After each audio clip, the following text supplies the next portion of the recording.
Maruti Gypsy, उसके जो front axle में फ्रंट व्हील के बैक साइड से ऑयल लीक हो रहा है। ये आपको मैं बताता हूँ कहाँ से ऑयल आ रहा है। जो आप देख रहे हैं कि ड्रॉप वाइज लीकेज है, वो किंग पिन, जो बॉटम साइड वाली किंग पिन है, वो किंग पिन और ये जो ऑयल सिल, बड़ी बड़ी ऑयल सिल जो है वहीं से ऑयल ड्रॉप वाइज लीकेज हो रहा है। लेकिन एक्चुअली ऑयल और वहाँ तो ग्रीस रहता है, वो किंग पिन में तो कोई सीलिंग होती नहीं है। और ये जो बड़ी वाली जो ऑयल सिल है वहाँ पे भी ग्रीस होता है, तो वहाँ से ऑयल लीकेज होने का चांस नहीं है। वहाँ ऑयल होता ही नहीं है तो आएगा नहीं। लेकिन इसमें हुआ यूं है कि ये केसिंग का जो एंड है, केसिंग का एंड, ये केसिंग के एंड पे एक ऑयल सील होती है, वो ऑयल सील लीक हो गया तो ये केसिंग के अंदर वाला ऑयल जो है वो आगे बढ़ जाता है। आगे बढ़ जाने के बाद फिर ये लीकेज होता है। मतलब कि ये ऑयल सील अगर रिप्लेस कर दी जाए, ये ऑयल सील रिप्लेस कर दी जाए तो ऑयल आगे बढ़ेगा नहीं, ऑयल आगे बढ़ेगा नहीं, ऑयल लीकेज होगा नहीं। तो ये ऑयल सील रिप्लेस करने के लिए मुझे ये व्हील जो है उसको डिसमेंटल करना पड़ेगा। तो वो ऑयल सील जो रहती है वो किस तरह की रहती है बताता हूँ मैं। ये ऑयल सील ऐसी होती है, ये ऑयल सील जो है वो एंड पे लगी रहती है। एक लेफ्ट साइड पे होती है, वैसे अपोजिट व्हील के ऊपर दूसरे राइट साइड वाला व्हील है वहीं पे एक रहती है। ये लेफ्ट साइड व्हील के लिए ये ऑयल सील है। तो ये ऑयल सील जो मारुति सुजुकी लिमिटेड की है, मारुति सुजुकी, ये है प्राइस उसकी 175 रुपीज़ MRP है। तो ये 175 रुपीज़ की ये ऑयल सील है, वो मुझे वहाँ डालनी है। उसके लिए मुझे ये पहले तो मुझे ये हब निकालना पड़ेगा। ये 4 व्हील ड्राइव का जो हब है वो उसको मैं डिसमेंटल करूंगा, उसके बाद व्हील निकालूंगा और आगे का जो है डिसमेंटलिंग वो बताता हूँ, और किस तरह से ऑयल सील वहाँ पे रिप्लेस की जाएगी वो बताता हूँ। तो उसका ये जो है 4 व्हील ड्राइव का ये हब मैं वो उसको डिसमेंटल करूँगा, उसको पहले निकालता हूँ और उसके बाद फिर ये जो व्हील है उसके मैं बोल्ट निकालूंगा। ये सारे बोल्ट मैंने रिमूव कर दिए हैं यहाँ पे। तो ये जो 4 व्हील ड्राइव का जो हब है वो आ गया है। अब इसके बाद मुझे ये निकालना है। इसके बाद ये सारे बोल्ट है उसको मैं लूज करूंगा। लूज करने के बाद गाड़ी को भी जैक करूंगा। जैक करने के बाद फिर व्हील जब बाहर आ जाता है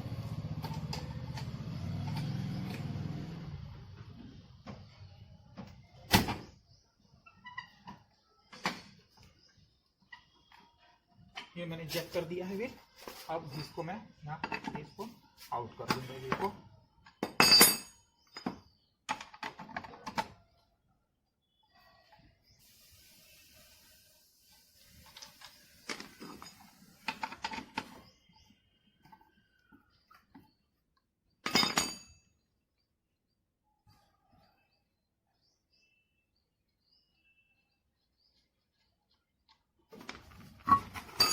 व्हील मैंने निकाल दिया है। अब आप देख रहे हो कि बीच में जो सेंटर वाला नट है उसको मैं रिमूव करूंगा। उसके पहले जो ये लॉक है, ये लॉक को मुझे सीधा करना होगा। ये लॉक को सीधा करके फिर ये मैं निकालूंगा।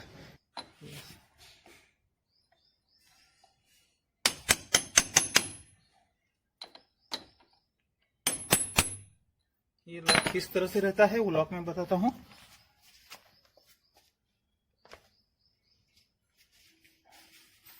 लॉक जो है उसका इधर वाला फिन इधर की साइड और ये वाला फिन उधर की साइड जाता है। 2 चेक नट रहती है। तो ये मैंने सीधा कर लिया है। अब मैं इसको ओपन करूंगा, ये चेक नट निकालूंगा, उसके बाद अंदर वाली नट निकलेगी। ऐसे वॉशर निकलने के बाद जो चेक नट निकाल रहा हूँ,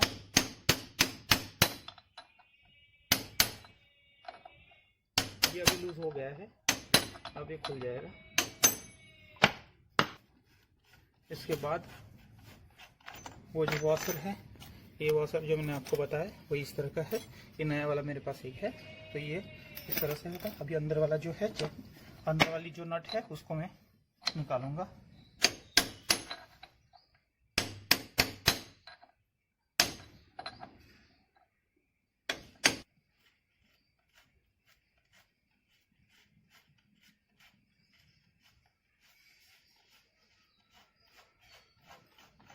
ये अंदर वाली नट निकल गई। मतलब ये चेक नट होती है, ये चेक नट होती है। चेक नट के बाद ये वॉशर रहता है। इसका जो ये लॉक नट रहता है, ये लॉक वॉशर रहता है। ये लॉक वॉशर ये एक फिन्स अंदर की तरफ, एक फिन्स बाहर की तरफ उसकी मोड़ जाती है। तो ये दोनों फिर उसको अपने आप मतलब निकल नहीं सकते। उसको ये लॉक वॉशर उसको पकड़ के रखता है। ये चेक नट मैंने निकाल ली है यहाँ से। दोनों चेक नट निकल गई है। अब मैं इसको रिमूव करूंगा। ये जो ब्रेक कैलिपर है उसके पीछे 2 बोल्ट है, वो मैं बोल्ट निकालूंगा। तो बोल्ट निकल जाएगा तो कैलिपर फ्री हो जाएगा, उसके ऊपर से कैलिपर हट जाएगा।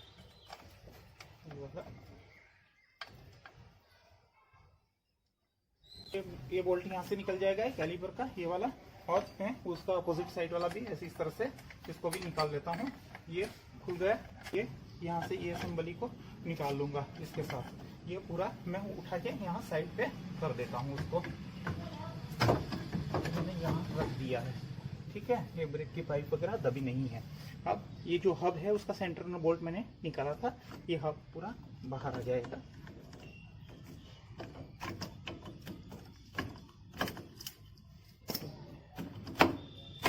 ये हब आ गया। मैंने ये दो बोल्ट यहाँ से कैलिपर से दो बोल्ट निकाल के मैंने इसको कैलिपर को यहाँ निकाल के रख दिया साइड पे। अब ये मैंने 4 बोल्ट जो थे वो मैंने रिमूव कर लिए है। ये 4 बोल्ट रिमूव करने के बाद ये जो है ये पोर्शन ये वाला ये बाहर आ जाएगा। ये ट्रे बाहर निकल गई, इसके साथ ये वाला बाहर आ जाएगा। ये जो है इस तरह से होता है, ये 2 पीस में होता है, इस तरह से ये 2 पीस में होता है। निकलने के टाइम पे ये ऐसे रहेगा। अभी ये बाहर आ गया है। अब मुझे ये जो किंग पिन है, किंग पिन पे भी 4 बोल्ट मैंने लूज कर लिए, ऊपर वाले नीचे वाले, और बकायदा नीचे वाली जो किंग पिन है वो मैंने यहाँ से निकाल ली है। ये ऊपर वाली किंग पिन अभी मैं निकालूंगा। ये निकल गई है किंग पिन। अब ये किंग पिन निकलने के बाद ये और ये अब ये हाउसिंग जो है वो फ्री तब होगा जब पीछे के जो 8 बोल्ट है वो मैं खोलूंगा। मैंने बकायदा खोल दिया है। ये बोल्ट ऐसे बोल्ट रहते हैं, ये वाले। ये बोल्ट में यहाँ पे कॉलर है। ये इस तरह के बोल्ट मार्केट में अवेलेबल है। ये बोल्ट अगर आपके मिसिंग है या सादे बोल्ट डाले हुए हैं तो उसको आप चेंज कर सकते हो। ये जो स्प्लेंडर का हेडलाइट रहता है, स्प्लेंडर का हेडलाइट में दोनों तरफ में ये बोल्ट रहते हैं, तो ऐसे वाले बोल्ट आप मार्केट से ले सकते हो। और ये 8 रहते हैं 8 बोल्ट, वो मैंने बैक साइड यहाँ से पीछे से खोल दिया है। खोलने के बाद ऐसे पीस ये जो वाले ये दिख रहे हैं वो पीस निकल जाएंगे। ये निकलने के बाद यहाँ ओपनिंग हो जाएगी और पीछे एक ऑयल सील है, वो बड़ी वाली ऑयल सील वो एक्सल के हाउसिंग के ऊपर रेस्ट हो जाएगी। और ये जो है वाइपर, ये जो वाइपर है वो इसके साथ रहता है। वो वाइपर मैंने रिमूव कर लिया है। ये 2 पीस में रहता है या पूरा भी गोल भी आता है, तो ये वाइपर मैंने निकाल लिया है। ठीक है जी, अभी मैं इसको रिमूव करूंगा यहाँ से। ये एक्सल है, सेंटर वाली एक्सल, इसको मैं यहाँ से निकालूंगा, रिमूव करूंगा। ये रिमूव कर लिया मैंने, यहाँ से इसको निकाल दिया गया है। ये अभी यहाँ आ गया है। आप देख रहे हो कि मैंने ये जो इसको यहाँ रेस्ट कर लिया, ये रेस्ट कर लिया। अभी मैं ये वाली एक्सल को अभी बाहर निकालूंगा। इसको सिंपल आप खींचने पे ये बाहर आ जाती है। अभी ये एक्सल बाहर आ गई। अब ऑयल जो आ रहा था वो ऑयल आ रहा था ये हाउसिंग जो है, ये हाउसिंग से ऑयल यहाँ आ रहा था और यहाँ से आके इधर ये जो नीचे वाली बॉटम की नकल जो ये किंग पिन है, एक किंग पिन में से यहाँ से ऑयल ये ड्रॉप वाइज नीचे लीकेज हो रहा था। अब ऐसा है कि जब गाड़ी चलती है उस टाइम पे अंदर वाला जो सेंटर का जो हाउसिंग है, केसिंग हाउसिंग, वहां पे मतलब फ्लैश लुब्रिकेशन की वजह से वो ऑयल उड़ के ये जो हाउसिंग में यहाँ तक आता है, एक्सल के पैरेलल चलते हुए यहाँ आ जाता है और फिर यहाँ से होके ऑयल नीचे गिर जाता है। इसलिए यहाँ पे ये पोर्शन पे मुझे ये वाली ऑयल सील जो है वो मैं यहाँ लगा दूंगा। ये ऑयल सील यहाँ लगने के बाद उधर का ऑयल जो है वो यहाँ इस तरफ आएगा नहीं। ये ऑयल सील उसको प्रिवेंट करेगी। ये ऑयल सील प्रिवेंट करेगी तो ये नकल, ये जो किंग पिन है वहीं से उसका ऑयल ड्रॉप वाइज लीकेज होना बंद हो जाएगा। मुझे सिंपल जिस तरह से डिसमेंटल किया है उसी तरह मुझे ये ऑयल सील यहाँ पे इंसर्ट करके असेंबली कर देनी है, तो ये ऑयल जो यहाँ प्रिवेंट हो जाएगी। और आप देख रहे हो कि यहाँ पे ये वाले पोर्शन में कुछ भी ऑयल, कहीं पे भी ऑयल नहीं रहता है। यहाँ ग्रीस होता है। ये जो ये वाला पोर्शन जो अंदर जाता है, ये पोर्शन ये तो इसके बैक साइड में यहाँ पे आप ग्रीस फिल कर दो, ग्रीस यहाँ पे पूरा फिल कर दो ये वाले पोर्शन में, तो यहाँ ग्रीस रहेगा। उसके बाद ये हब है, हब में दोनों तरफ में टेपर रोलर बेरिंग रहती है। टेपर रोलर बेरिंग इस तरह की, एक बेरिंग इधर है, वैसी ही बेरिंग इधर की साइड है, एज वेल एज एक ऑयल सील रहती है, ये ऑयल सील। तो ये टेपर रोलर बेरिंग दोनों तरफ लगती है, ये अपोजिट डायरेक्शन में होती है और वो वहां जाके उसके जो कॉलर है वहां जाके रेस्ट होती है। तो ये दोनों तरफ से बैठ जाती है इस तरह से, और यहाँ पे ऑयल सील लगा के फिर आपको असेंबली जब करनी है तो कर सकते हैं। इसके ये दोनों के बीच में भी ग्रीस ही भरना होता है, यहाँ कोई ऑयल नहीं रहता है। अब जो ये ऑयल सील जो है वो यहाँ इस तरह पहनाई जाती है। इसको ये पहन जाने के बाद ये वाला पोर्शन वहां जाके बैठता है। तो इस तरह पहले क्या होता है कि ऑयल सील यहाँ पे रेस्ट हो जाती है, ये यहाँ रेस्ट हो जाती है। ठीक है। उसके बाद ये वाला जो है वो ये वाला वो ऐसा ये कैलिपर यहाँ लगता है, वो रिटर्नर है, ये ऑयल सील को बाहर नहीं आने देता है, ये ऑयल सील रिटर्नर लग जाता है इस तरह से।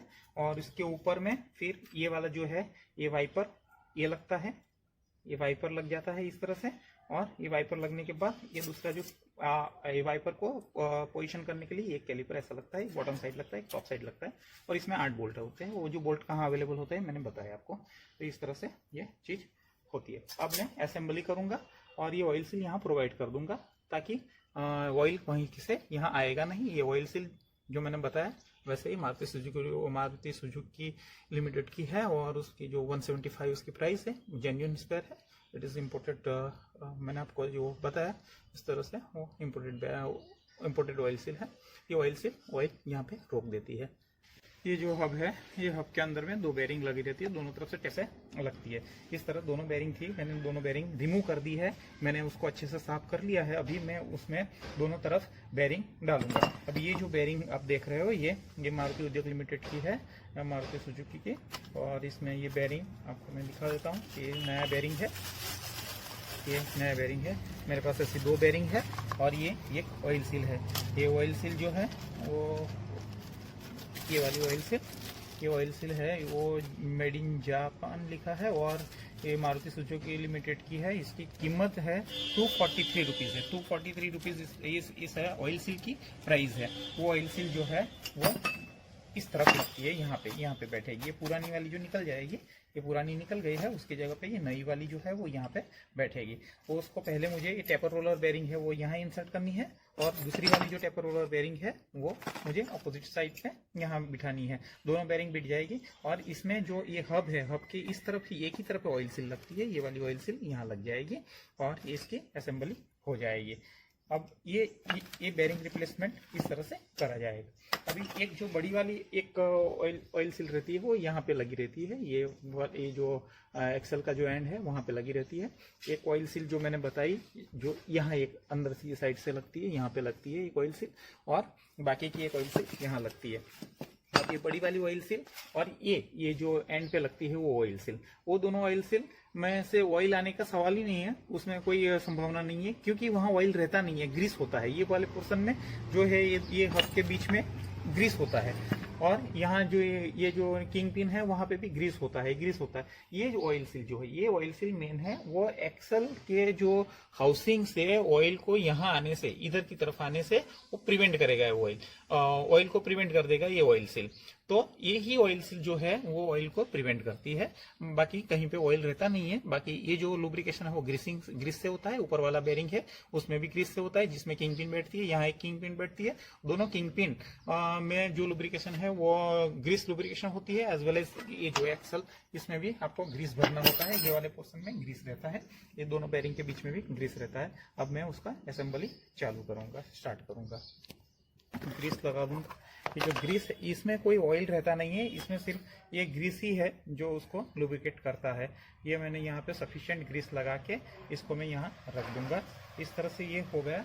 अब यहाँ पे आउटर पोर्शन जो है उसमें भी मैं ये ग्रीस लगा दूंगा यहाँ पे, और उसके बाद सिंपल यहाँ पे मैं ये जो नई वाली ऑयल सील मैंने आपको जो बताई वो मैं यहाँ पे रख दूंगा, और रख के इसको यहाँ पे मैंने इंसर्ट कर दिया है। ये ऑयल सील मैंने यहाँ इंसर्ट कर दिया है, इस तरह से ये यहाँ बैठ जाएगी। और मैंने अपोजिट साइड पे जो दूसरी ऑयल सील है, ये वाली ऑयल सील सॉरी बेरिंग, ये वाली जो बेरिंग है वो यहाँ पे उसके अपोजिट साइड पे लगेगी। उसके लिए भी मैं उसको पहले ग्रीस लगा दूंगा। ग्रीस लगा के इसको मैंने इस हब में मुझे यहाँ से मैं ये ऑयल सील अभी लगा देता हूँ यहाँ पे, अरे सॉरी बेरिंग रख देता हूँ मैं यहाँ पे। तो अभी ये हब मेरा रेडी हो गया with 2 bearing and 1 oil seal behind that. वो अंदर वाला जो पोर्शन जाता है वहीं पे ही ऑयल सील लगती है, आगे वाले पोर्शन में ऑयल सील नहीं लगता है। अब मैं जो ऑयल लीकिंग का जो प्रॉब्लम था उसके लिए मैं आपको बताऊंगा कि एक जो ऑयल सील जो है वो, हाँ ये वाली ऑयल सील है वो यहाँ पे इंसर्ट होगी, यहाँ एक पोजीशन पे लग जाएगी, ताकि एक्सल का जो ऑयल है वो ऑयल इसके इधर आएगा नहीं। अब ये मैंने यहाँ पे उसको बिठा दिया है। इसके ऊपर मैंने ग्रीस लगा दिया है और थोड़ा ग्रीस यहाँ ये अप्लाई कर देता हूँ ये जगह पे तो, और फिर इसको मैंने इस तरह से लग जाएगी यहाँ पे। ये मैंने इंसर्ट कर दिया है। ये इंसर्ट करने के बाद मुझे थोड़ा लाइट हैमरिंग करना पड़ेगा उसके ऊपर। तो उसके लिए मैंने वुडन पीस ले लेता हूँ एक। एक्चुअली वो मलेट से करना होता है लेकिन मलेट अभी है नहीं मेरे पास, तो इसलिए मैंने इस तरह से वुड पीस यूज़ करके मैंने ये ऑयल से अब मैं ये एक्सल जो है ये एक्सल मैं इसमें इंसर्ट कर दूंगा। इससे पहले मैं इसमें ये ग्रीस भरूंगा, उसको सफिशिएंट अमाउंट का ग्रीस इसमें चाहिए क्योंकि यहाँ कोई ऑयल नहीं रहने वाला है। यहाँ पे सिर्फ ये ग्रीस है वही उसको लुब्रिकेट करेगा। तो ये पोर्शन में ऑयल नहीं रहता है। वो ऑयल यहाँ से जो लीक हो रहा था यहाँ से जो किंग पिन से वो ये ऑयल सील नहीं रहने की वजह से हो रहा था। अब मैंने इसमें सफिशिएंट ग्रीस भर दिया है, थोड़ा प्रेशर से भरूंगा ताकि उसमें ये रहे और थोड़ा ग्रीस और ठीक है ये हो गया। अब ये वाला जो एक्सल है वो एक्सल को मैंने पहले इसमें इंसर्ट करूंगा, इसमें इंसर्ट कर दूंगा। अब यहाँ से ऐसे ये ऐसे चला जाएगा। ठीक। अब ये एक्सल जो है मैंने इंसर्ट कर दी है। ऑयल सील बिठाने के बाद सीधा एक्सल इंसर्ट करना होता है। जो सेंटर वाला बीवेल है वो बीवेल के पोर्शन में जाके इसका अपोजिट एंड बैठ जाता है और इसमें मैंने सफिशिएंट ग्रीस भरा हुआ है।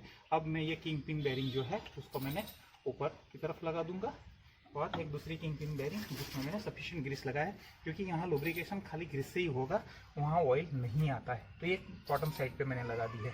अब ये वाला जो आप देख रहे हो और ये मैं अभी इसको मुझे ऊपर लग गई है एक बेरिंग, दूसरी बेरिंग यहाँ लग जाएगी इस तरह से। थोड़ा इसका वजन आ गया है इसके ऊपर तो इसलिए हो नहीं रहा है, थोड़ा इसको नीचे रख दूँ।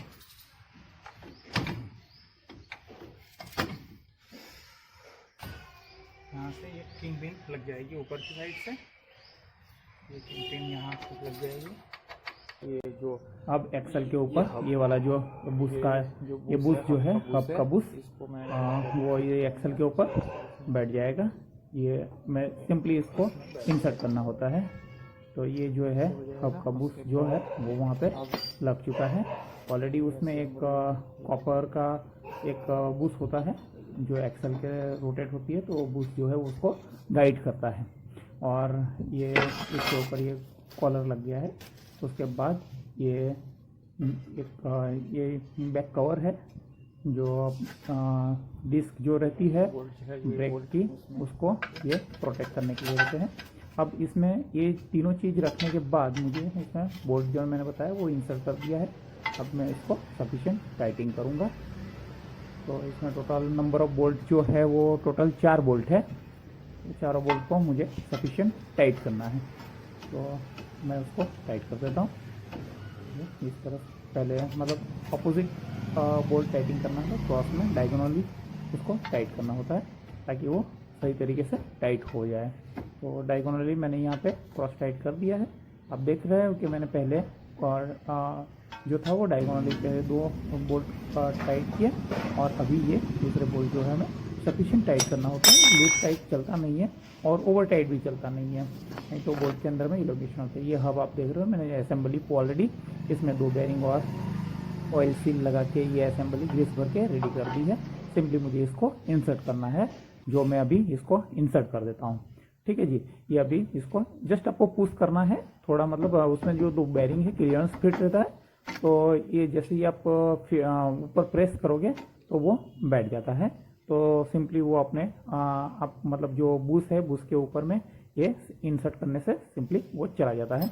उसके बाद उसके ऊपर ये जो एक आप देख रहे हो मेरे हाथ में ये जो वॉशर, ये वॉशर यहाँ पे लगाया जाएगा पहले। तो वॉशर के ऊपर में एक फिन थी है ना, तो वो जो एक्सल है एक्सल के ऊपर भी एक ग्रूव है, तो उसमें से उसको पास करना है। एक्सल के ऊपर नहीं, मतलब बुश के ऊपर एक ग्रूव है, उस वहाँ से उसको उसके ऊपर वहीं से पास कर देना है। उसके बाद चेक नट सॉरी जो हेक्सागोनल नट जो नट जो की सेंटर नट वो नट यहाँ पे बिठानी है, वो मैंने बिठा दी है। अभी उसके ऊपर में ब्लॉक ये जो मैं थोड़ा मतलब उसको हैमरिंग करके सफिशिएंट टाइटिंग करूँगा। सफिशिएंट टाइटिंग हो जाएगा ये हैमरिंग करने से, तो फिर उसके बाद में इसके ऊपर वो जो लॉक वॉशर है वो डालूँगा। लॉक वॉशर डाल के फिर चेक नट डाली जाएगी। चेक नट को भी ऐसे ही चीज़ों से उसको टाइटिंग किया जाएगा। तो इस तरह से फिर मैं उसको थोड़ा घुमा के चेक कर लेना चाहिए कि उसकी फ्रीनेस वगैरह जो भी है, प्ले है, वो आपको पता चल जाए। इसके लिए इसको चेक कर लेना होता है। अब ये जो यहाँ पे ये चेक नट मैंने जो बताया आपको कि लॉक वॉशर जो है, लॉक वॉशर की जो फिन है वो फिन को बेंड करनी होती है। तो एक जो है वो एक इनसाइड जाएगा, एक आउटसाइड जाएगा। तो ऑलरेडी ये कर दिया है। अभी इसके ऊपर ये जो ब्रेक की डिस्क है वो डिस्क आप देख रहे हो कि डिस्क के ऊपर से मैंने ब्रेक कैलिपर जो है मैंने रिमूव किया नहीं है। वो ब्रेक का जो कैलिपर है वो एज इट इज़ डिस्क के ऊपर लगा हुआ ही है, ताकि अगर मैं कैलिपर डिस्क का अलग कर देता हूँ तो फिर वो क्या हो जाएगा कि ऑयल प्रेशर की वजह से वो जाके वहाँ बैठ जाता है। तो वो कैलिपर जो है वो और डिस्क के साथ ही मैंने रहने दिया था। तो कृपया डिसमेंटल करने टाइम पे ये ध्यान में रखें कि वो जो कैलिपर है वो वहीं से हटाना नहीं है। और कैलिपर के बैक साइड पे जो 2 बोल्ट मैंने निकाले थे वो 2 बोल्ट मैं टाइट कर दूंगा। और इसको टाइट करने के मतलब दोनों बैक साइड के दोनों बोल्ट में टाइट कर दूंगा। तो ये जो कैलिपर है वो अपना पोजीशन बना लेता है, फिक्स हो जाता है, और डिस्क जो है वो उसको वो होल्ड कर लेता है। तो ये मैंने अभी टाइट कर दिया है दोनों बोल्ट। ये आप देख रहे हो कि मैं उसको टाइट कर रहा हूँ। इसमें भी सेम करना होता है, एक हल्का सा टाइट करने के बाद दूसरी तरफ वाला टाइट करना है, फिर से इसको टाइट करना है। तो ये जो जैसे मैं कर रहा हूँ टाइट, इस तरह से दोनों पोल अल्टरनेट टाइट करते जाना है और उसको फुल टाइट कर देना है। थोड़ा लिटिल बिट आप हैमरिंग कर सकते हो, या उसको इंसर्ट के उसको टाइट करना है तो वो आपका सफिशिएंट फोर्स लगा के उसको टाइट कर देना है। ओवर टाइट भी नहीं करना है और लूज टाइट भी नहीं करना है। अगर ओवर टाइट है तो भी वो दिक्कत करेगी। अब मेरे हाथ में आप देख रहे हो कि ये जो 4 व्हील का फ्री व्हील हब है, तो ये फ्री व्हील हब है उसको मैं अभी ये जो लॉक पोजीशन से मैं हटा के उसको फ्री पोजीशन में किया हुआ है। तो ये अभी फ्री पोजीशन में हो गया ये, है ना। तो उसको एक्चुअली फ्री पोजीशन में करना होता है। फ्री पोजीशन में करने के बाद फिर एक्सल के ऊपर में मुझे जो ये हब बिठाने से पहले ग्रीस लगा देना है। तो यहाँ पे भी मतलब ग्रीस पूरा फुल्ली फिल कर देना है।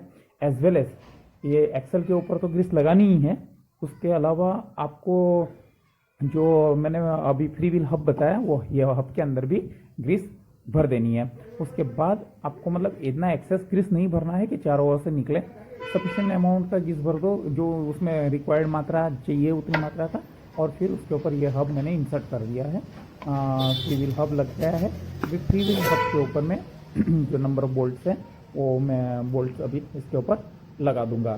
तो चलिए दोस्तों, ये जो आप तो दोस्तों इसके ऊपर ये जो हब जो आप फ्री व्हील हब देख रहे हैं, फ्री व्हील हब के ऊपर के नट जो मैं अभी टाइटिंग कर रहा हूँ दोस्तों, ये असेंबली जस्ट अभी कंप्लीट हो ही गई है। अभी इसके ऊपर ये जैसे ही हब टाइट हो जाता है तो उसके बाद मैं उसके ऊपर जो व्हील जो है फाइनली व्हील बैठ जाएगा और व्हील के बोल्ट जो सफिशिएंट टाइट करने के टाइट कर देना है। तो ये असेंबली अपनी रेडी हो जाती है। तो इस तरह से आप ऑयल सील रिप्लेस कर सकते हो। एज वेल एज अगर हब में ग्रीसिंग करना है तो हब के अंदर में ग्रीस से मतलब भर सकते हो, या ऑयल सील रिप्लेस करनी है तो इस तरह से, या बेयरिंग रिप्लेसमेंट करनी है तो ये सब चीज़ें आप ये वीडियो से कर सकते हो। दोस्तों मैं होप करता हूँ, आशा रखता हूँ कि ये वीडियो आपको पसंद आया होगा। और दोस्तों इसमें जो स्पेयर्स यूज़ किए गए हैं, जो बेयरिंग, तो बेयरिंग का भी मैंने पार्ट नंबर वगैरह बताया हुआ है। तो जैसे ही हब बेयरिंग, तो हब के अंदर में जो 2 बेयरिंग यूज़ की है उसका भी मैंने बेयरिंग का पार्ट नंबर बताया है। एज वेल एज हब के ऊपर में एक ऑयल सील लगी हुई थी। तो वो ऑयल सील मतलब एक ही तरफ ऑयल सील लगती है, दूसरी तरफ नहीं होती है, ओपन एंड रहता है। तो वो ऑयल सील है, उसका भी मैंने आपको आइटम कोड और प्राइस वगैरह बताया हुआ है। एज वेल एज जो केसिंग के जो एंड पे जो ऑयल सील लगी थी जिससे ऑयल प्रिवेंट होती है, वो वाली ऑयल सील का भी मैंने आपको प्राइस एज वेल एज उसका पार्ट नंबर बताया हुआ है दोस्तों। तो इस तरह से मतलब जितना भी अंदर स्पेयर्स वगैरह जो भी यूज़ हुआ है उसकी पूरी डिटेल मैंने दी हुई है दोस्तों।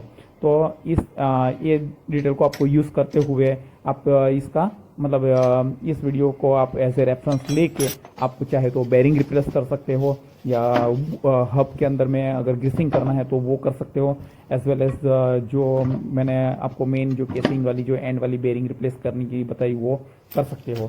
दोस्तों ये जो मैंने अभी हब जो सेंटर वाला हब था वो तो फिटिंग हो चुका है। अभी ये मैंने व्हील भी लगा दिया है, व्हील पोजिशन कर दिया है दोस्तों। इसको मैं टाइट कर लेता हूँ और चलिए दोस्तों ये जो है असेंबली रेडी हो गई है।